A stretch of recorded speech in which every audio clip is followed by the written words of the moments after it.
আসসালামু আলাইকুম। আজকে আলোচনা করব হচ্ছে বিআরএবি এগিয়ে আসা পার ইউনিটের এই ম্যাথটা নিয়ে। তো দেখেন, এখানে আসলে যেহেতু আমাদের জেনারেটর একটা এবং লোডও একটা দেওয়া আছে, জাস্ট ট্রান্সমিশন লাইন আর ট্রান্সফরমার, তো আমাদের এখানে কিন্তু ক্যালকুলেশনটা খুব একটা কঠিন না। তো আমাদের ফার্স্ট কাজ থাকবে হচ্ছে এই যে ওয়ান লাইন ডায়াগ্রামটা আছে এটাকে একটা পার ফেজ সার্কিটে কনভার্ট করা, যাতে ইজিলি ক্যালকুলেশন করতে পারি এবং প্রত্যেকে সেম একটা বেজে নিয়ে আসা, প্রত্যেকের যে পার ইউনিট ভ্যালু এটাকে একটা সেম বেজে নিয়ে আসা। এখন যেহেতু দেখতেছি এদের রেটেড ভ্যালু গুলো আলাদা আলাদা, তার মানে সেম বেজে আনতে হলে আমাকে একটা কমন বেস ধরে নিতে হবে। এখন এই বেস যদি প্রশ্নে বলে দেয় তাহলে সেটাই ধরা লাগবে, আর যদি বেস না বলে এটা আপনার ইচ্ছা যে আপনি কাকে বেস ধরবেন। সেক্ষেত্রে সবচেয়ে ভালো হয় যেই ভ্যালু গুলো সবার ভিতরে বেশি আছে অথবা কমন বেশি পাবো সেগুলা ধরা। যেমন দেখেন, ভোল্টেজের ক্ষেত্রে 15 কেভি এখানেও আছে, ট্রান্সফরমারেও আছে, সো আমরা 15 কেভি কে বেজ হিসাবে ধরে নিতে পারি। আর এমভি এর ক্ষেত্রে এটা আসলে দেখতেছি আলাদা আলাদা, সেক্ষেত্রে আপনি যে কোনো একটাকে ধরতে পারেন অথবা থার্ড কোনো একটাকে ধরতে পারেন। আমার মতে যে কোনো একটা সোর্স অথবা লোডের সবকিছুকে বেজ ধরা ভালো, কারণ ওইটার আর কিছুই চেঞ্জ করা লাগবে না। সো আমি জেনারেটরের সবকিছুকে বেজ ধরে নিলাম, তার মানে এই জায়গায় 75 MVA এবং 15 কেভি এটাকে বেজ ধরে নিলাম। বেজের ক্ষেত্রে ইম্পর্টেন্ট হচ্ছে এমভিএ যেটাকে বেজ ধরবো প্রত্যেক জায়গায় সেটাই আমার বেজ হিসাবে থাকবে, কিন্তু ভোল্টেজ যেটাকে বেজ ধরবো এটা ট্রান্সফরমারের সাইড চেঞ্জ হলে বেজ ভোল্টেজও চেঞ্জ হয়ে যাবে। তার মানে এই সাইডে আমার বেজ ভোল্টেজ হচ্ছে 15 কেভি, এইখানে কিন্তু বেজ ভোল্টেজ চেঞ্জ হয়ে যাবে। কিভাবে চেঞ্জ হবে? ট্রান্সফরমারের এই যে রেশিওটা আছে এই রেশিও হিসাবে। তো এখানে যে দেখেন এইটার সাথে এইটা মিলে গেছে, তো এই পাশের বেস ভোল্টেজটা কত হবে? 220 হবে। যদিও এইটা নিয়ে ক্লাসে আলাদাভাবে বলা আছে, ওই ভিডিওটা চাইলে আপনারা দেখতে পারেন। তবে শর্ট একটা বলি, সেটা বললে বুঝতে পারবেন যে আসলে এই পরিবর্তনটা কিভাবে হবে। কিছুক্ষণের জন্য ধরে নেন যে এই পাশের বেস ভোল্টেজ 15 না, এই পাশের বেস ভোল্টেজ হচ্ছে 10, আর আমরা বের করতে যাচ্ছি এই পাশের বেস ভোল্টেজ কত।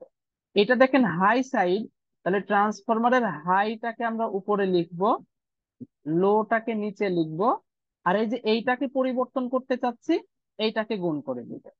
তার মানে এই যে হাই সাইডের এইটা হবে বেস ভোল্টেজ, মানে ওই ম্যাথে যদি এরকম ম্যাথ থাকতো, এটা তো আর করা লাগতেছে না, আমি জাস্ট বোঝানোর জন্য বলতেছি। তাহলে 220/15 এর সাথে গুণ করে দেবো হচ্ছে 10। তার মানে তখন এই সাইডের বেস ভোল্টেজ কিন্তু 220 না, বরং 146 দশমিক সামথিং হতো। যাই হোক, এই ম্যাথে লাগতেছে না, সো আমরা আর এই ম্যাথে করতেছি না। প্রথম কাজ হচ্ছে প্রত্যেকটা জায়গার বেস ভোল্টেজ মার্ক করে ফেলা। আর বলছিলাম যে বেস এমভিএ কিন্তু সেম থাকে, অর্থাৎ 75 MVA কে যদি আমি বেস ধরি, এটা সব জায়গায় 75 MVA থাকবে, ওটাকে আর চেঞ্জ করার দরকার নেই। তাহলে আমি প্রথমে লিখে রাখলাম যে ভিবি সমান 75 MVA, এবং জেনারেটর সাইডের বেস ভোল্টেজ কত? 15 কেভি। লিখে রাখি যে 15 কেভি অ্যাট জেনারেটর সাইড, কারণ কোন জায়গায় বেস ভোল্টেজ কত এটা কিন্তু খুব ইম্পর্টেন্ট, এবং বেস ভোল্টেজ কিন্তু ট্রান্সফরমারের সাইড চেঞ্জ হওয়ার সাথে সাথে চেঞ্জ হয়ে যায়। আচ্ছা, এবার আমরা দেখি জেনারেটরের সব ভ্যালুকে আমরা বেস ধরে নিছি, তার মানে জেনারেটরের যে পার ইউনিট ভ্যালু এটা কিন্তু যেরকম আছে সেরকমই থাকবে। তার আগে আমরা সার্কিটটা এঁকে ফেলি, তাহলে বসানো সুবিধা হবে। তাহলে দেখেন এখানে একটা জেনারেটর আছে, জেনারেটরের ডায়াগ্রাম কিভাবে আঁকাইতে হয়, একটা রিয়াক্টেন্স নিব এন্ড সোর্সের জন্য যেটা আছে সেটা আমরা বসাই দেব। এটা কিন্তু জেনারেটরটা হয়ে গেল। এবার দেখেন এখানে একটা ট্রান্সফরমার আছে, সো ট্রান্সফরমারের জন্য একটা সিঙ্গেল রিয়াক্টেন্স। এখানে একটা ট্রান্সমিশন লাইন আছে, তার জন্য একটা সিঙ্গেল রিয়াক্টেন্স। রেজিস্টিভ লোড আর ভ্যালু দেওয়া আছে, তার মানে এখানে একটা রেজিস্ট্যান্স নিব। আর সবাই কিন্তু একটা রেফারেন্স পয়েন্টে গিয়ে কানেক্ট হবে, যেটাকে আমরা গ্রাউন্ড সামথিং বলি। এইটা হচ্ছে আমাদের সেই রেফারেন্স পয়েন্ট। তাহলে এই ভ্যালুটাই কিন্তু আমাকে বের করা লাগবে যে জেনারেটরের ভোল্টেজ কত। যদি আপনাকে জেনারেটরের ভোল্টেজ বলে তাহলে এটা বের করবেন, আর যদি জেনারেটরের টার্মিনাল ভোল্টেজ বলে তাহলে যে এইটা বের করবেন। সহজ কথা, তাহলে এটা হচ্ছে জেনারেটরের রিঅ্যাকট্যান্স, ট্রান্সফরমারের রিঅ্যাকট্যান্স, ট্রান্সমিশন লাইনের রিঅ্যাকট্যান্স, লোডের যে রেজিস্ট্যান্স প্রশ্নে বলে দিছে সেটা। এবং প্রত্যেকটা কিন্তু পার ইউনিট ভ্যালু আমরা বসাবো। তাহলে একে একে ভ্যালুটা বের করি। জেনারেটরের দেখেন কত 0.75 আছে। যেহেতু জেনারেটরকেই আমরা বেস ধরতেছি, এইটা আর চেঞ্জ হবে না। এটা হয়ে যাবে হচ্ছে যে 0.75 পার ইউনিট। আর আমি আর বারবার লিখতেছি না, সবগুলো পার ইউনিট। ট্রান্সফরমারেরটা খেয়াল করেন, ভোল্টেজ মিলে গেছে, মানে এক কথায় প্রাইমারি সাইড 15 কেভি 15 কেভি মিলে গেছে, সেকেন্ডারি সাইড 220 220 মিলে গেছে। সো ট্রান্সফরমারের ভোল্টেজ নিয়ে ঝামেলা নাই, কিন্তু এমভিএ মেলে নাই। ট্রান্সফরমারের নিজের এমভিএ 50, কিন্তু বেজ আমরা ধরে নিছি 75, তার মানে কিন্তু চেঞ্জ করা লাগবে। তাহলে ট্রান্সফরমারের পার ইউনিট যে ভ্যালুটা আছে সেটা কত হবে? ট্রান্সফরমারের ওল্ড পার ইউনিট ভ্যালু কত? 0.1। তাহলে আমরা লিখে ফেললাম 0.1 into new MVA divided by old MVA. তো নিউ হচ্ছে 75, ওল্ড মানে সবসময় মনে রাখতে হবে নিজেরটা, মানে 50 into old voltage by new ভোল্টেজের হোল স্কোয়ার।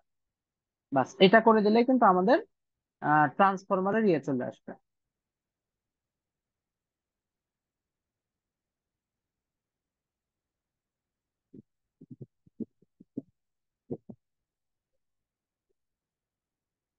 এক minute.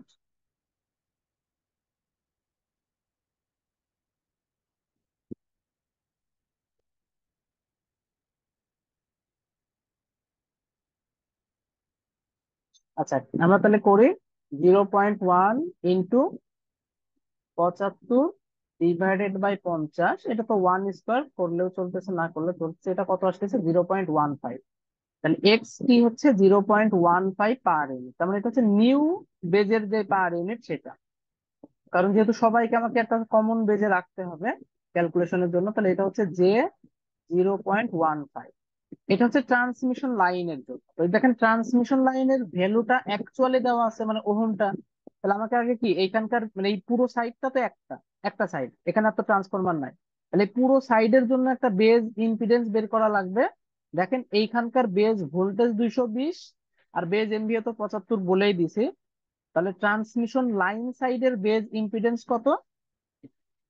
Z B at transmission line সমান kV square divided by MVA. KV মানে ওইখানকার 220 ডিভাইডেড বাই এমভিএ মানে কত? 75। তাহলে এটা ক্যালকুলেশন করলে যেটা আসে সেটা। তাহলে 220 এর স্কোয়ার ডিভাইডেড বাই হচ্ছে 75। এটা করলে দেখেন আসতেছে 645.33। তাহলে আমরা লিখে রাখি যে 645.33। এটা কিন্তু ওহম, বেজ ইম্পিডেন্স তো ওহমই হবে। এবার তাহলে ট্রান্সমিশন লাইনের পার ইউনিট কত হবে? সিম্পল, যে কোনো জিনিসের পার ইউনিট হচ্ছে ওর actual value divided by base value. তো ট্রান্সমিশন লাইনের দেখেন ইম্পিডেন্স কত দেওয়া আছে, অ্যাকচুয়াল ভ্যালু দেওয়া আছে 100 ওহম। তাহলে এইটা হবে হচ্ছে 100 ডিভাইডেড বাই 645.33। তাহলে 100 ডিভাইডেড বাই 645.33। তাহলে এটা আসতেছে 0.155 দিয়ে দিতে পারি, অনেক বড় আসছে ছোট লিখে রাখলাম। 0.155 পার ইউনিট। আমি যেহেতু বেস দিয়ে ভাগ করলাম, এটা পার ইউনিট হয়ে গেল 0.155। তাহলে আমরা এখানে মানটা বসাই দিই যে 0.155। সেম ভাবে লোডের দেখেন ওহমে দেওয়া আছে, ওইটাকে তো পার ইউনিট বানাতে হবে। তাহলে লোড যেহেতু রেজিস্টিভ, আমরা আর লিখে রাখলাম। তাহলে আর পার ইউনিট কত হবে? Actual value by base value. Base তো সেম, লোড তো ট্রান্সমিশন লাইন সাইডেই আছে। যদিও নর্মালি এত বেশি সাইডে লোড থাকার কথা না, বাট সমস্যা নেই, যেভাবে দেওয়া আছে আমরা ওইভাবেই করব। কত? 500 ওহম। মানে 500 বাই ওই যে যে ভ্যালুটা বলে দিছে সেটা। 500 ডিভাইডেড বাই 645.33।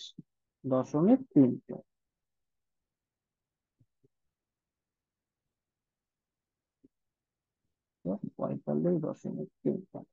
তাহলে এটা কত আসতেছে? 0.7748 লিখে রাখে। 0.7748, 0.7748 পার ইউনিট। যেহেতু বেস দ্বারা ভাগ করা মানে পার ইউনিট হয়ে গেছে। এটা কিন্তু আর রিয়াক্টেন্স না, সেই সাথে আর জে কিন্তু বসবে না। 0.7748। এখন দেখেন এই ভ্যালুটা বের করতে চাইলে এই ভ্যালুটা কি হবে, এর ভিতরে প্রত্যেকের ভিতরে একটা কারেন্ট চলতেছে না, যেহেতু পার ইউনিটে নিয়ে চলে আসলাম সবকিছু, সবার ভিতরে কিন্তু সেম মানের কারেন্ট চলবে। অ্যাকচুয়ালি কিন্তু সেম না, কারণ অ্যাকচুয়ালি দেখেন এটা হাই লো সাইড, এটা হাই সাইড, এই কারণেই পার ইউনিট করতে হয়, কারণ পার ইউনিটে ভ্যালু গুলো সেম থাকে, প্রাইমারি সাইডের কারেন্টের ভ্যালু যা, সেকেন্ডারি সাইডের কারেন্টের ভ্যালু তাই। এটাই হচ্ছে পার ইউনিটের একটা খুব মানে ভালো সিস্টেম। তার মানে সবার ভিতরে একটা কারেন্ট চলতেছে, ধরে নিলাম সেটা আই এল, অবশ্যই পার ইউনিট ভ্যালু।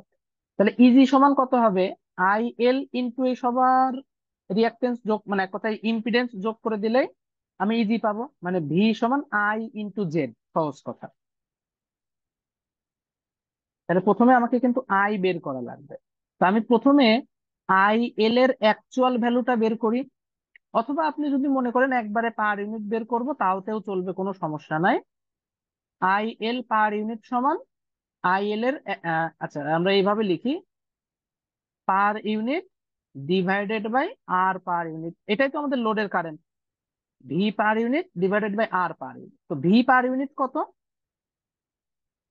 দেখেন লোডের ভোল্টেজ, অ্যাকচুয়াল ভোল্টেজ কত, লোডের অ্যাকচুয়াল ভোল্টেজ 210 কেভি, আর বেস ভোল্টেজ কত 220, তাহলে পার ইউনিট কত, অ্যাকচুয়াল ডিভাইডেড বাই বেস। তাহলে ভি পার ইউনিট হবে হচ্ছে 210 ডিভাইডেড বাই 220, আর আর পার ইউনিট কত হবে, এই যে ক্যালকুলেশন করে আমরা বের করলাম 0.7748। যেহেতু এটা রেজিস্টিভ লোড, তার মানে এর অ্যাঙ্গেল কি, একদম ভোল্টেজের অ্যাঙ্গেল যা হবে তাই। তো আমি রেফারেন্স হিসেবে ধরে নিলাম যে এই ভোল্টেজের অ্যাঙ্গেল 0। তো অবভিয়াসলি এটা তো রেজিস্ট্যান্স, এর সাথে আর যেটা কিছু নাই, তার মানে কারেন্টের অ্যাঙ্গেলও কত, জিরোই আসবে। যেহেতু আমরা এক কথায় কি বলে অ্যাঙ্গেল সহ হিসাব করবো, আমাকে কিন্তু একটা রেফারেন্স অ্যাঙ্গেল ধরতেই হবে।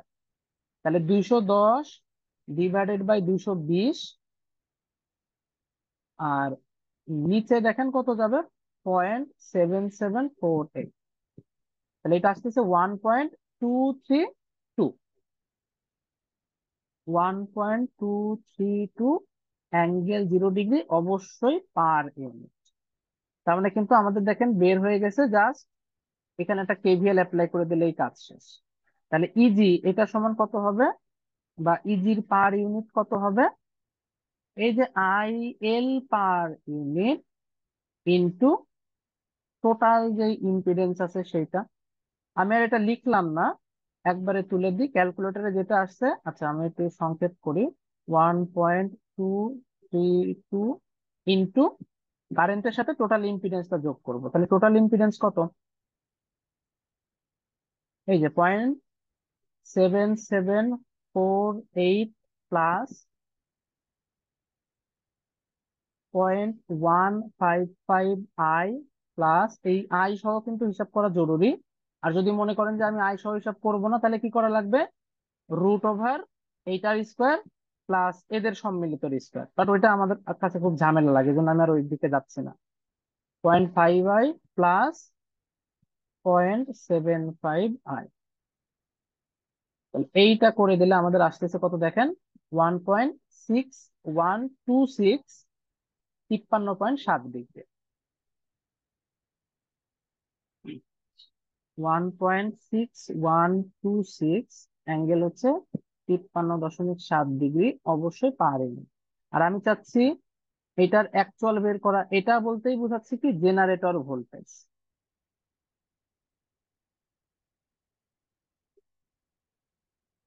বেস কত, এখানে দেখেন এই জেনারেটরটা আছে কি জেনারেটর সাইডে, আর আমরা বেস তো ধরেই নিছি কত, 15 কেভি, সো বেস দ্বারা গুণ করে দেব, অ্যাকচুয়াল ভ্যালু না, বেস দ্বারা গুণ করে দেব, পার ইউনিটকে বেস দ্বারা গুণ করলে অ্যাকচুয়াল ভ্যালু আসে, ইনটু, আর আমরা অ্যাঙ্গেল রাখবো না, অ্যাঙ্গেল যা আছে থাক, আমরা জাস্ট মূল মানটা নিয়ে কাজ করবো। ইনটু কত, বেস ছিল 15 কেভি, তাহলে 15 যদি গুণ করে দিয়ে আসতেছে 24.189 কিলোভোল্ট।